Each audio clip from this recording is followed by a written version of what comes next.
살다 보면 가끔 이런 경우들이 종종 찾아올 때가 있습니다.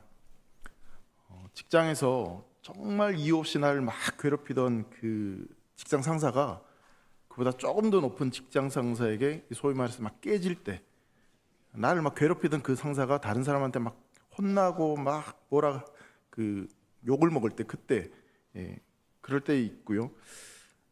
뭐든지 뭐 지가 제일 잘난 것처럼 잘난 척하는 어떤 친구가 말도 안 되는 실수를 해가지고 낭패를 겪었을 때, 그럼 상상만 해도 약간 입꼬리가 살짝 올라가시지 않습니까? 저만 그런 모양입니다. 그런 일들을 종종 겪게 되면 왠지 모르게, 사실 도덕적으로는 이게 사실은 좋아하는 게 옳지 않다는 걸 알고는 있지만, 근데 왠지 모르게 미소가 슬며시 지어지고 마음 한편에 좀 시원하다라는 그런 느낌이 들 때가 있는 것이죠. 누군가 이런 질문을 했다라고 합니다. 내가 1억을 받고 원수가 100억을 받는 것과 둘 다 아무것도 안 받는 것, 여러분 혹시 둘 중에 뭘 선택하시겠습니까? 내가 1억을 받고 원수가 100억을 받고, 아니면 둘 다 안 받고. 괜찮아요. 여러분, 이 질문에 있어서 거의 대부분의 사람들이 뭐라고 답을 했냐면 둘 다 아무것도 안 받기, 이렇게 답을 했다고 합니다. 그만큼 내가 1억을 받는 것보다는 원수 저 인간이 100억 안 받는 게 훨씬 더 좋다라는 그런 이야기겠죠. 이런 말이 있죠. 남의 불행은 나의 행복, 이런 말이 있습니다. 이 말이 그냥 웃고 그냥 스쳐 지나갈 수 있는 말인데, 근데 이 말을 곰곰이 좀 생각해 보면, 나와 경쟁하던 어떤 사람이 굉장히 큰 실패를 경험했을 때, 정말 나보다 잘 나가던 어떤 한 사람이 큰 어려움을 겪었을 때, 이 묘한 안도감을 느낄 때가 우리도 종종 있다는 것을 우리가 솔직하게 좀 돌아보게 되는 것 같습니다. 근데 여러분, 그리스도인은 다른 사람의 그 실패와 또 아픔에 대해서 어떤 반응을 보여야 되는 것일까요? 사실 그것에 대해서 실패를 기뻐하기보다는 그 사람의 회복을 위해서 기도해주고, 또 넘어진 사람을 정죄하는 것이 아니라 기다려주고 참아주고 다시 이렇게 세워주는 그런 일들이 우리에게는 분명히 필요할 것 같습니다. 어떤 경쟁자의 실패가 나의 기쁨이 되는 것이 아니라 함께 그 사람과 성공하고 또 웃고 즐겁게 살아가는, 그것이 또 믿음의 성도들이 꿈꿔야 되고 또 살아가는 삶의 모습이 아닌가 생각을 해보게 되는 것이죠. 여러분, 그렇게 살아가는 것이 어쩌면 세상과는 좀 다른 방식의 살아가는 성도의 모습이다라고 볼 수 있을 것입니다.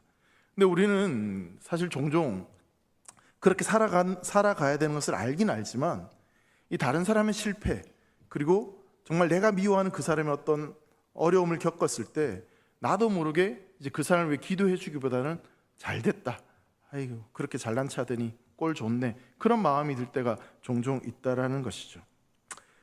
하나님의 백성으로 살아가는 삶은 분명히 그런 모습이 아니라고 생각이 되어지는데, 그렇다면 우리가 어떻게 살아가야 되는 것일까? 어떤 마음으로 우리가 살아가야 되는 것인지를 생각해 보게 되는 것이죠.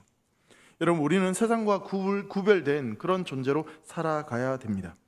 그렇게 살아가는 우리의 삶을 통해서 세상 사람들은 분명히 여호와께서는 진정 하나님이시다, 믿음의 사람들은 다르구나 라는 것들을 보게 될 것입니다. 여러분, 오늘 말씀을 우리가 좀 살펴보면서요, 우리가 세상과 좀 구별된 모습으로 살아가는 삶이 어떤 삶인지, 정말 우리는 무엇을 붙잡고 어떤 기쁨을 누리며 살아가야 되는지에 대해서 좀 한번 생각해 보았으면 좋겠습니다. 오늘 본 말씀은요, 이방 족속인 이 암몬과 모압, 이 세일에 선포되는 심판의 메시지가 25장부터 쭉 이어지고 있습니다. 하나님의 언약 백성인 이스라엘을 향한 이 심판을 선포하던 메시지가, 이 선지자가 이제 눈을 돌려서 이스라엘 주위에 있는 여러 민족, 그들을 향해서 하나님 말씀을 선포합니다. 에스겔 25장부터 32장까지 이 8장에 걸쳐서요, 이스라엘 주위의 7나라를 향한 하나님의 말씀이 전해지는데, 이 앞에서 이스라엘 백성들에게 전해졌던 이 메시지와 마찬가지로 하나님의 심판의 메시지가 이 나라들에게도 동일하게 선포되어집니다. 여러분, 이들은요, 이스라엘과 지리적으로 굉장히 가까운 나라들이었습니다. 특별히 이 국경을 맞대고 있는 네 민족, 이 암몬, 모압, 에돔, 블레셋은 이스라엘과 전통적으로 적대 관계를 형성하는 그런 나라들이었습니다. 여러분, 역사적으로 그리고 또 현실적으로 본다면 이 가까운 이웃 나라일수록 사이가 좋거나 뭔가 협력하기보다는 이 이 서로 경쟁하고 시기하고 질투하고 미워하는 일들이 훨씬 더 많다라는 것을 우리가 보게 됩니다. 여러분, 우리나라도 한번 생각을 해보시면 우리가 중국하고 일본하고 뭔가 관계가 좋은 것처럼 보이지만 실상은 보면 서로 경쟁하고 시기하고, 여러분 솔직히 얼마 전에 이제 월드컵 끝났는데 일본이 우승했어 봐요. 난리 났을걸요. 그런 마음들이 우리 안에 있는 거죠. 그리고 이제 지금 전쟁이 일어난 나라들도 보세요. 중동, 먼 나라, 물론 미국하고 한다고 하지만 가까운 나라들끼리 이런 분쟁과 어려움들이 생기죠. 우크라이나나 러시아도 마찬가지입니다. 그러니까 가까운 나라일수록 그런 어떤 다툼과 시기, 질투 이런 것들이 훨씬 더 많다라는 거죠. 이 협력을 하기보다는 이 서로 시기하고 질투하고 경쟁하는 일들이 훨씬 더 많다라는 거예요. 특히나 이제 고대 사회에서는 이 어떤 한 나라의 국력이 강해진다라는 것은 이 영토의 확장으로 드러나게 되어 있습니다. 그러니 이웃 국가가 강해진다는 의미는 뭐냐면 자국의 영토가 빼앗긴다라는 것을 동시에 의미하는 말입니다. 그렇기 때문에 이 내 영토가 뺏기지 않으려면 저 나라가 망해야 되고 저 나라가 어려움을 겪게 돼야 된다. 그런 것을 이야기하는 거죠. 더구나 여러분, 이스라엘 민족들은요, 자신들이 하나님께 택함을 받았다는 어떤 특별한 선민의식이 있었습니다. 그래서 이 다른 이방 민족들을 좀 무시하는 그런 경향이 있었기 때문에 이웃 나라들이 더더욱 이스라엘이 잘 되는 것을 시기하고, 반대로 그들이 좀 어려움을 당할 때 즐거워하는 그런 일들이 자연스러운 반응이다라고 볼 수 있는 것이죠. 여러분, 지금 이스라엘은요, 하나님의 심판을 받아서 멸망했습니다. 망했습니다. 쫄딱 망했어요.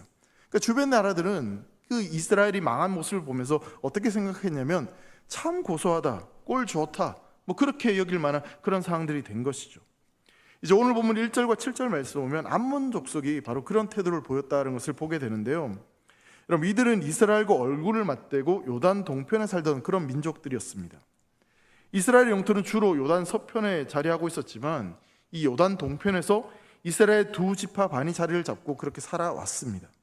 그러니 암몬 족속과는 늘 이 경계를 맞대고 긴장을 주고받으며 살아온 이웃이자 앙숙일 수밖에 없었어요. 맨날 치고받고 싸우는 그런 일들이 반복된 겁니다. 이스라엘이 좀 강할 때는 이 암몬은 이스라엘의 눈치를 살펴야 됐고요, 그리고 이스라엘에 뭔가 조공을 갖다 바쳐야 되는 그런 일도 있었습니다. 그러니 이스라엘이 멸망당했을 때, 이스라엘이 망했을 때 이들이 기뻐하는 것은 어쩌면 너무나 당연한 일이었다라고 볼 수 있는 거죠. 그래서 에스겔 25장 6절 말씀 보면 이렇게 말씀하고 있어요.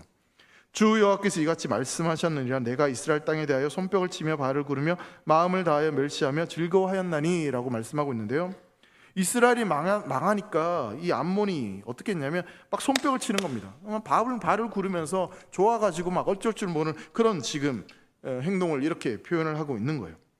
암몬 족속이 마음을 다하여 이스라엘 백성들을 멸시하고 그들이 망하는 것을 즐거워했다라고 그렇게 말씀하고 있는 거죠. 자, 그리고 3절 하반절에도 보면요, 이스라엘 땅이 황폐하고 유다 족속이 사로잡혀 갈 때 아하 좋다 이렇게 이야기했다라고 성경은 말합니다. 유다 족속이 사로잡힐 때 내가 그들에 대하여 이르기를 아하 좋다 하였도다, 지금 이렇게 말씀하고 있죠. 여러분, 이 아하라는 단어가 매우 강한 의미의 감탄사인데 이 말은 그냥 단순히 좋다라는 의미라기보다는 훨씬 더 이 정말 너무너무 기뻐서 막 감탄이 저절로 터져 나오는 그런 주체하지 못할 어떤 기쁨들이 넘쳐났을 때 그때 사용되는 단어가 이 단어였습니다. 그만큼 이스라엘이 망한 것이 이들에게는 너무나 기쁘고 너무나 좋았다라는 것이죠. 요즘 말로 이야기하자면 이런 이야기가 될 것 같아요. 교회와 성도들이 하나님 앞에 신앙생활을 잘 못하니까 하나님이 이 교회와 성도들에게 뭔가 징계를 시행하실 때 세상 사람들이 신앙생활 한다고 그러더니 교회를 그렇게 열심히 다닌다더니 참 꼴 좋다, 교회 다녀봐야 뭐가 그렇게 좋냐, 네 꼴을 봐라, 뭐 지금 그렇게 이야기하는 것과 똑같다라고 볼 수 있습니다. 그렇게 지금 조롱을 하고 있고 이스라엘이 망한 것을 그렇게 좋아하고 있다라는 거죠.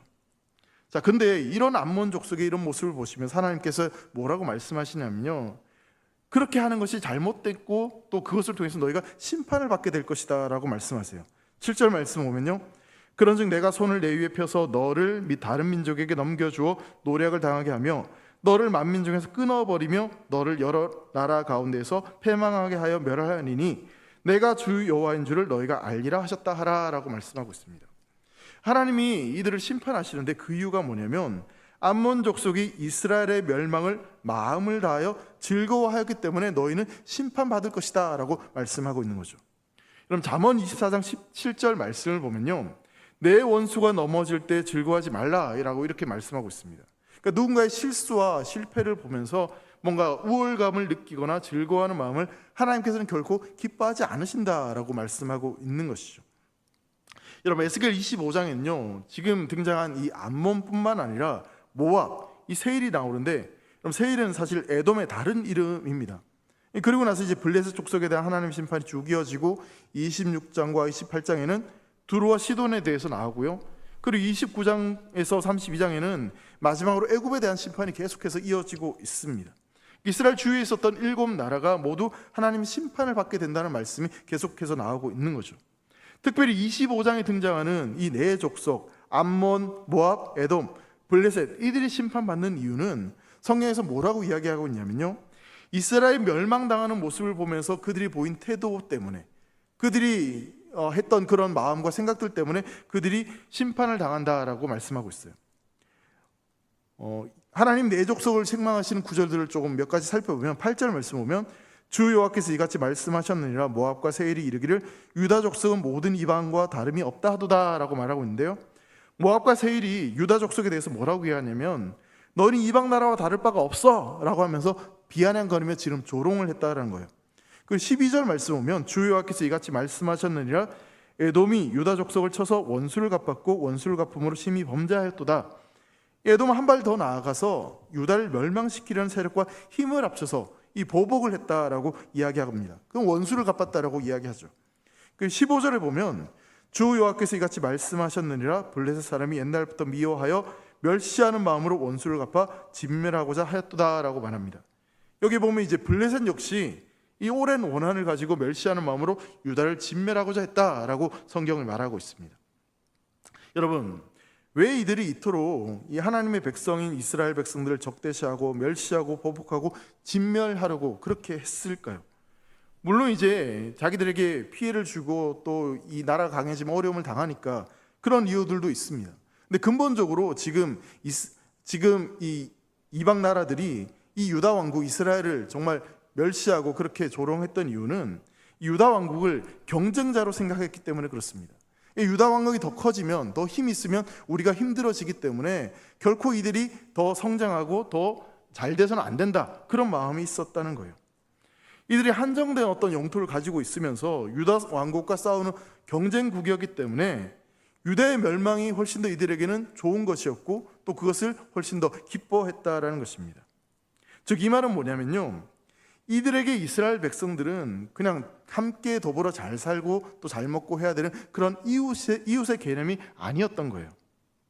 그렇다면 유독 이스라엘만 이들이 적대시하고 그렇게 미워했을까요? 아닐 겁니다. 자기들끼리도 서로 미워하면서 옆에 있는 나라들을 시기하고 질투하는 일들이 끊임없이 반복되었을 거예요. 전쟁하는 일들이 끊임없이 반복되었다는 거죠. 지금 무슨 말씀을 드리고 싶냐면, 여러분, 세상의 구조가 이런 모습이다라는 것을 설명드리고 싶은 거예요. 여러분, 세상은요 힘과 권력을 굉장히 중요하게 생각을 합니다. 이런 힘과 권력, 그것이 우리의 가치관을 형성하고 또 지배를 하기 마련입니다. 그래서 이 힘과 권력에 우리가 최고의 가치를 두다 보니까 함께 살아가는 그 이웃을 단순히 어떤 사랑의 대상, 함께 살아가는 자들로 보는 것이 아니라 내가 반드시 싸워서 이겨야 될, 내가 밟고 넘어가야 될 그런 어떤 경제의 대상으로 인식하게 되는 일들이 우리 안에 있다는 거죠. 그래서 내가 힘을 갖지 않으면 다른 저 사람이 나를 밀어내고 내 자리를 차지하게 될 것이다 라는 불안감이 우리 안에 있습니다. 이런 세상 속에서 사람들은 내가 더 많은 힘, 내가 더 많은 정보, 권력, 더 많은 돈을 가져야지만, 그래서 내가 그것을 가지고 나 스스로를 보호하지 않으면 다른 사람에게 밀려나거나 또 짓밟힐지 모른다는 그런 두려움, 그런 공포를 가지며 사람들은 살아가게 된다는 것이죠. 25장에 나오는 이 네 민족도 그런 경쟁과 공포, 그런 두려움이 지배하는 세상을 살아가고 있는 겁니다. 그러니 다른 어떤 나라, 단순히 이스라엘이 아니어도 다른 나라가 더 잘 되는 것이 이들에게는 공포와 두려움의 대상이었기 때문에 결코 이들이 잘 되는 것, 성장하고 또 부강하는 것에 대해서 이들이 좋아할 수가 없는 거죠. 반대로는 이들이 망해야지만 우리가 잘 되는 것이기 때문에 오히려 이들이 망하고 잘못되는 것에 대해서 훨씬 더 기쁘고 즐겁게 생각을 하는 것입니다.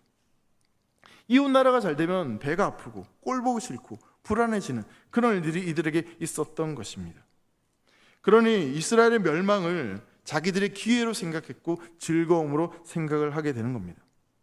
자, 그런데 여러분, 하나님께서는요, 이러한 그들의 어떤 태도, 그런 이해하는 그런 모습들을 말씀하시면서 이웃의 불행과 패망을 바라보는 너희의 관점과 태도가 그러하다면 이스라엘이 심판을 받는 것과 마찬가지로 너희 역시 반드시 심판을 받게 될 것이다 라고 오늘 성경은 말하고 있습니다.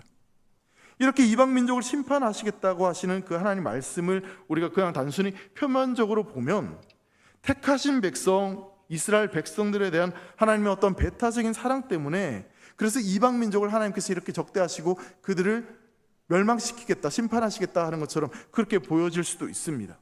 그렇게 말씀을 본다면 이스라엘 백성들은 심판받았으면서도 더 기고만장해질 수 있는 그런 요소들이 분명히 여기에 있겠죠. 물론 여러분, 이스라엘 백성과 하나님이 맺고 있는 어떤 언약 관계 때문에 이스라엘 백성들을 하나님께서 특별하게 생각하시고 또 다른 민족들과 분명히 구별되는 그런 부분들은 분명히 있습니다. 하나님은 이스라엘의 하나님이시고 이스라엘은 하나님의 백성이기 때문에 하나님은 이스라엘 백성들을 향해서 특별한 애정을 가지고 계십니다. 하지만 단순히 하나님이 그런 애정이 있다고 해서 지금 이방 민족들을 심판하시겠다? 이스라엘 백성들을 너희가 미워하니까 내가 사랑하는 백성들을 너희가 미워하니 너희는 심판받을 거야, 지금 이렇게 말씀하고 계신 것은 아니다라는 거예요. 왜냐하면 여러분, 질문해 보겠습니다. 하나님이 이스라엘 백성들을 사랑하십니다. 여러분, 맞습니까? 제 질문이 이해가 안 되시지 않죠? 자, 그럼 다시, 그러면 하나님은 이방 백성들도 사랑하십니다. 맞습니까? 틀립니까? 맞습니까? 자, 그럼 둘 다 맞는 거죠. 이스라엘 백성들도 사랑하시고 이방 민족들도 하나님이 사랑하시다. 자, 그럼 둘 다 사랑하는데 한쪽을 멸망시키겠다? 이건 사실 말이 안 되고 앞뒤가 좀 맞지 않는 이야기 아닙니까? 여러분, 이스라엘의 하나님은 그냥 이스라엘 백성들의 하나님만이 아니에요. 모든 민족, 모든 백성들을 사랑하시는 하나님이십니다. 하나님께서 이스라엘 백성들을 택하신 이유는 천하 만민을 구원하시고자 그들을 먼저 선택하신 것이지 이방 사람들이 미워서 그래서 이스라엘 백성들을 선택한 것이 아니에요.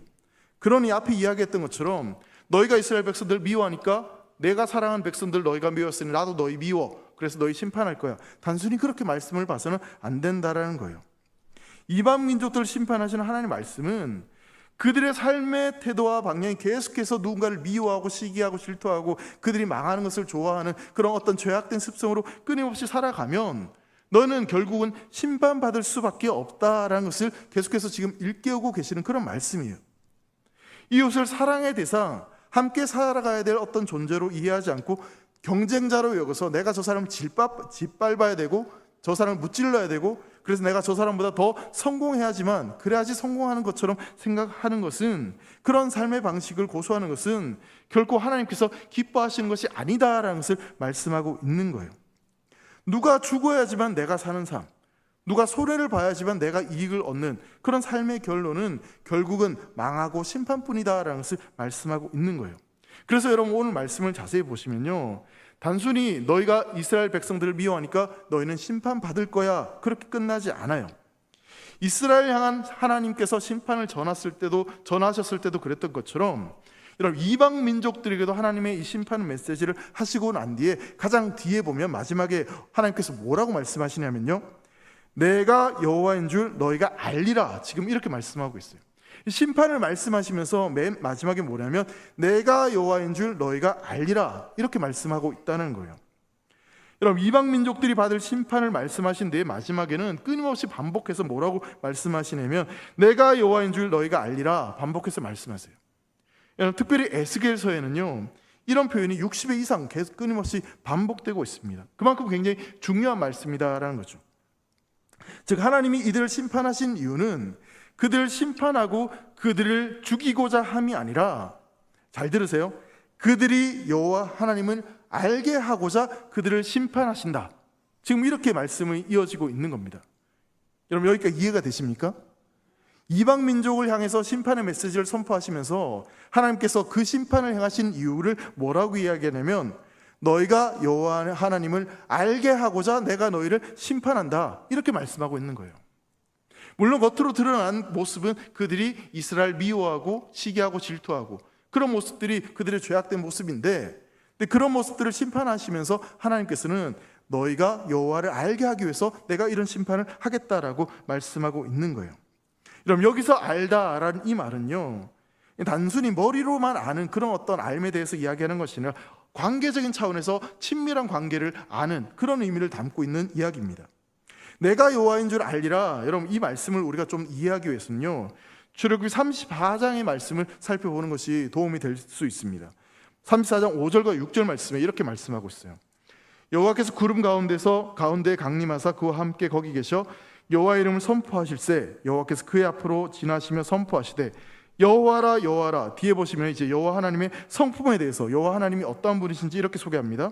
자비롭고 은혜롭고 노하기를 더디하고 인자와 진실이 많은 하나님이라. 하나님의 성품에 대해서 지금 이렇게 표현을 하고 있는 겁니다.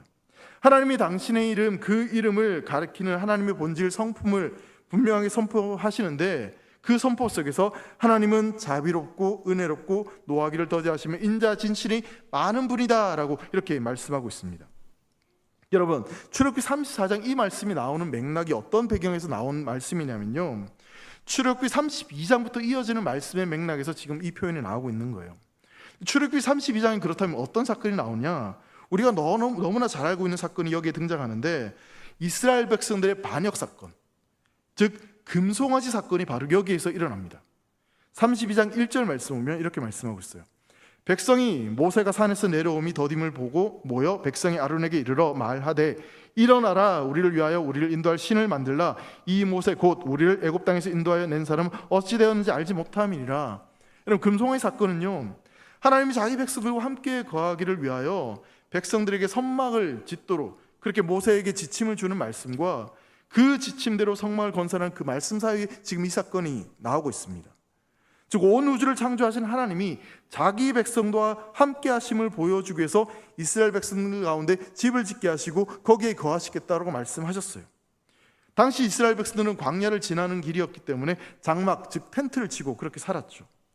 그런데 그들이 텐트를 치고 지나가는 그 삶의 한복판에 하나님이 거하시겠다고 말씀하시면서 그 우주보다 광대하신 하나님께서 그들과 다름없이 장막을 치고 거기에 거하시겠다, 그래서 너희와 함께 하겠다라고 그렇게 말씀하신 거예요. 자, 그런데 그들과 언약을 맺으시고 그렇게 함께할 초소를 세우려 하는 그 와중에 이스라엘 백성들은요, 하나님이 눈에 보이지 않는다, 모세가 보이지 않는다는 것 때문에 금덩어리를 가지고 이것이 마치 하나님인 것처럼 금송아지를 만들어서 그렇게 이것이 하나님이다 우상을 섬기게 됩니다. 하나님 그 뒤에 어떻게 하시냐면 이런 어처구니 없는 일들을 저지르는 이들을 향해 그들을 다 진멸하고 다 멸하시겠다고 말씀하세요. 그리고 모세를 향해서도 내가 새로운 민족을 이렇게 세우겠다 분명히 말씀하세요. 근데 그때 모세가 자신의 목숨을 내어 걸고 중재하고, 그래서 결국 하나님께서 그들을 용서하기로 그렇게 하십니다. 정말 용서할 수 없는 그들을 용서하시고 정말 씻을 수 없는 죄를 저지른 그들을 다시 품어주셨던 그 하나님의 성품을 뭐라고 이야기하냐면 34장에 보면 자비롭고 은혜롭고 노하기를 더디하시고 인자와 진실이 많으신 분이 바로 하나님이시다. 그 하나님이 그들의 죄를 용서하시고 품어주셨다라고 말씀하고 있는 거예요. 이스라엘 백성들이 그런 배신에도 불구하고 그들과 맺은 언약에 신실하셔서 그 죄인들 가운데 함께 거하시겠다는 그 하나님의 변함없는 그 은혜로우심이 바로 여호와란 이름을 통해서 드러나고 증거되어진 것입니다. 그러므로 내가 여호와인 줄 알리라, 지금 이 말씀은요, 인간의 죄악으로 인한 그 어떤 영역에도, 그 어떤 실패에도 불구하고, 그 어떤 악한 죄에도 불구하고 하나님은 반드시 택한 백성을 구원하시고 내가 부른 그 민족을 결코 포기하지 않으시고 그 어떤 죄악이라도 깨끗이 씻겨서 다시 하나님의 자녀로, 하나님의 백성으로 회복시키시겠다는 그런 다짐, 그런 열심을 지금 이 말씀을 통해서 보여주고 있는 거예요. 여러분, 이스라엘이나 이방 민족들이나 똑같이 하나님 앞에 죄인입니다. 여러분, 죄송하지만 저와 여러분도 죄인입니다. 여러분, 맞습니까? 씻을 수 없는 죄인입니다. 하나님은 우리에게 복과 생명을 주시고자, 복을 주시고자 하시는데 우린 끊임없이 하나님을 거부하고요, 내 욕심을 채우기 위해서 경쟁하고 시기하고 다른 사람의 불행을 나의 행복으로 여기는 그런 가치관들 속에서 내 욕심을 채우기에 급급하며 서로 경쟁하며 이 땅에서 우리는 살아갑니다.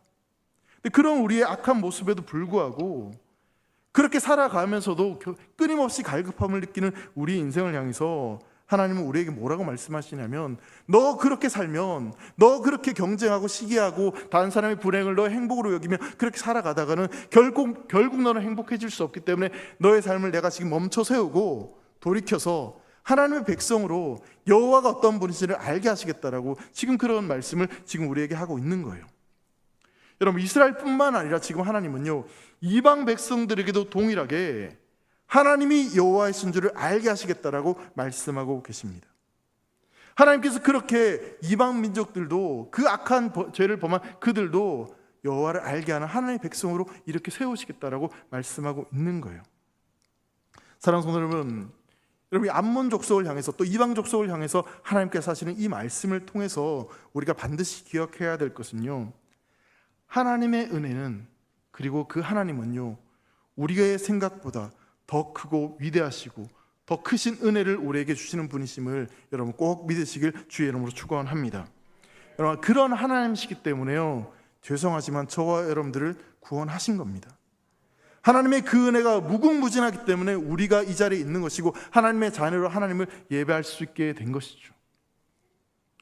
여러분, 다시 이제 부분을 다시 보시면요, 이 암몬 족속을 비롯해서 이방 민족들에게 주신 이 심판의 말씀을, 그렇다면 여러분, 이스라엘 백성들은 이 말씀을 듣고 어떤 반응, 어떤 마음을 가지게 되었을까요?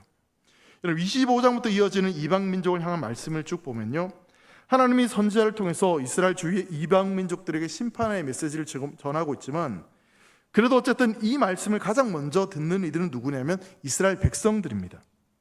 그러니 이 오늘의 말씀은 하나님이 이방 민족에 대해서 어떤 생각을 가지고 계시는지를 이스라엘 백성들에게 알려주시는 그런 말씀, 그런 목적이 있다라고 볼 수 있는 것이죠.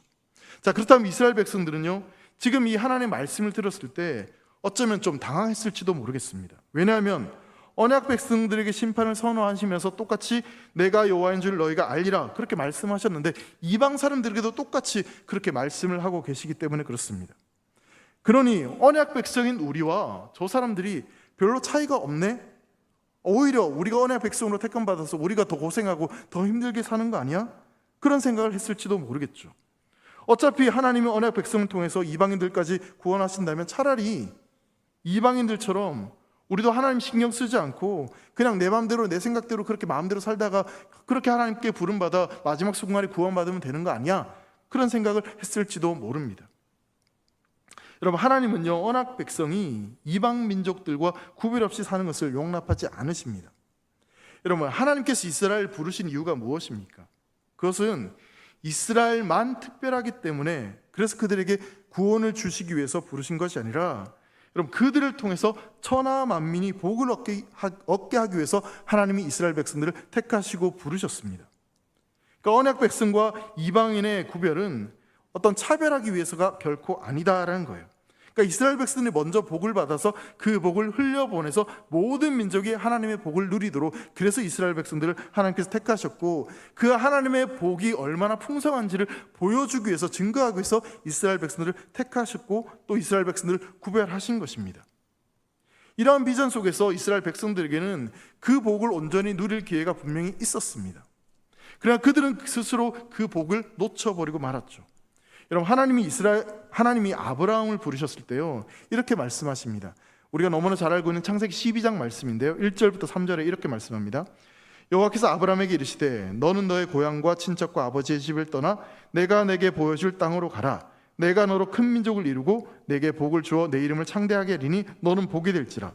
너를 축복하는 자에게는 내가 복을 내리고 너를 저주하는 자에게는 내가 저주하리니 땅의 모든 족속이 너로 말미암아 복을 얻을 것이라 하신지라 라고 말씀합니다. 여러분, 이스라엘 조상인 아브라함을 하나님께서 부르셔서 구별하시고 복을 약속해 주셨습니다. 그러니까 아브라함이 복이 되게 하셔서 천하 만민이 그를 통해서 복을 얻겠다라고 말씀하셨어요. 여기서 우리가 주목해서 좀 살펴봐야 될 말씀이 바로 3절 말씀인데요, 너를 축복하는 자에게는 내가 복을 내리고 너를 저주하는 자에게는 내가 저주하리니 땅의 모든 족속이 너로 말미암아 복을 얻을 것이라, 이렇게 말씀하고 있습니다. 2절 마지막 부분에 보면 하나님은 아브라함을 복 그 자체로 되게 하셨어요. 그러니 하나님이 복으로 세워진 아브라함을 대하는 태도에 따라서 복을 누리기도 하고 복을 걷어찰 수도 있다, 지금 이렇게 말씀하고 있는 거죠. 아브라함을 귀히 대하고 그와 교제하면 복을 누리게 되겠지만, 반대로 차별하고 내쫓고 미워하면 그러면 복을 받을 수 없게 된다, 복을 거부하는 꼴이 된다라고 말씀하는 거예요. 그러면 아브라함 때문에 복을 받는 사람들이 있게 되는 것이고 또 저주를 받는 사람도 이렇게 있게 되는 거죠. 여기서 3절 말씀이 끝이 나게 되면 어떤 기준이 되냐면 아브라함이 복의 기준이 되는 거예요. 아브라함의 마음을 흡족하게 하고 아브라함을 좋게 하면 그런 복을 받게 되는 것이고, 근데 아브라함에게 미움을 받게 되면 복을 받지 못한다, 지금 그렇게 이야기가 되는 거죠. 자, 그런데 여러분 3절 마지막 부분 끝에 보면 뭐라고 이야기하냐면 땅의 모든 족속이 너로 말미암아 복을 얻을 것이라 라고 이야기합니다. 그러니까 아브라함에게 잘해줘도 잘하면 복을 받고 잘못하면 저주를 받는다. 근데 그 뒤에는 뭐라고 이야기하냐면 모든 사람들이 너를 통해서 복을 받게 된다, 지금 이렇게 말을 하고 있는 거예요. 여러분, 이 말이 뭐냐면요, 아브라함을 통해서 어쨌든 모든 사람들이 복을 받게 될 것이다, 지금 이야기를 하고 있는 거죠. 이방인들이 이스라엘을 저주하고 이스라엘 멸망을 기뻐하고 심판받고 지금 멸망하게 되죠. 앞에 그런 이야기가 나옵니다. 자, 그런데 하나님께서 아브라함에게 언약을 주시며 너를 축복하는 자든 너를 저주하는 자든 결국은 모두가 너를 통해서 복을 받게 될 것이다 라는 말씀이 이어지고 있는데, 이 말씀은 뭐냐면 그 심판으로 말미암아 이방인들도 하나님으로부터 내가 여호와인 줄 너희가 알리라 라고 말씀하고 있는 이 말씀처럼 하나님은 이스라엘 통해서 결국은 모든 민족을 복되게 할 것이고 내가 여호와인 줄을 알게 하시겠다, 지금 아브라함을 통해서 그런 약속을 하고 계시고 그렇게 이스라엘 백성들이 살아가도록 그렇게 지금 명령하고 계시는 거예요. 그러니까 이스라엘을 통해서 모든 민족들이 복을 받도록 그렇게 사용하시겠다. 그러니 너희의 사명은 이방 민족들에게도 내가 하나님이 어떠한 분이신지를 증거하고 그리고 하나님의 백성으로 어떻게 살아가야 되는지를 보여줌으로 말미암아 그들도 역시 복을 받을 수 있도록 그렇게 살아가야 되는 것이 너희의 사명이다라는 것을 말씀하고 있는 거예요. 여러분, 이스라엘 백성들은 말하자면요, 이방 사람들을 구원하기 위해서 그들에게 복을 주기 위해서 택함받은 민족이 바로 이스라엘 백성들이었어요. 하나님은 이방 사람들을 복되게 하려고 죄인들을 하나님과 화목하게 하려고 그래서 이스라엘 백성들을 제사장으로 택하시고 불러주신 겁니다. 그런데 이스라엘 백성들은 그런 역할을 제대로 감당하지 못했습니다. 오히려 그들이 하나님의 백성다운 삶을 세상 가운데 보여주고 앞에 있는 어떤 암몬과 반대되는 이야기를 하자면 다른 사람의 아픔을 보듬어주고 경쟁하지 않고 도와주고 하나님의 미랄이 되어주고 섬겨주는 그런 모습들로 살아가야 되는데, 근데 똑같이 세상 사람들과 똑같은 모습으로 암몬 사람들처럼 시기하고 경쟁하고 미워하고 질투하고 싸우고 경쟁하고 그런 모습으로 똑같이 살아갔다는 거예요. 이방 민족을 위해 그들에게 삶을 보여줘야 돼서 그래서 그들을 구원하고자 그렇게 하나님께서 사명을 주셨는데 이스라엘 백성들은 그 사명을 온전히 감당하지 못했다는 거예요. 이방 사람들과 똑같이 살았다. 그래서 지금 하나님께서 너희를 심판하신다라고 말씀하는 거죠. 그래서 여러분 8절 하반절을 보면요, 이런 말씀을 하고 있어요. 모압과 세일이 이르기를 유다 족속은 모든 이방과 다름이 없다. 이스라엘 백성들 향해서 너희와 우리가 다를 게 뭐가 있어? 똑같잖아. 너희의 삶이나 너희가 살아가는 모습들이랑 우리가 별반 다를 게 없잖아. 그렇게 지금 이야기하고 있는 거예요.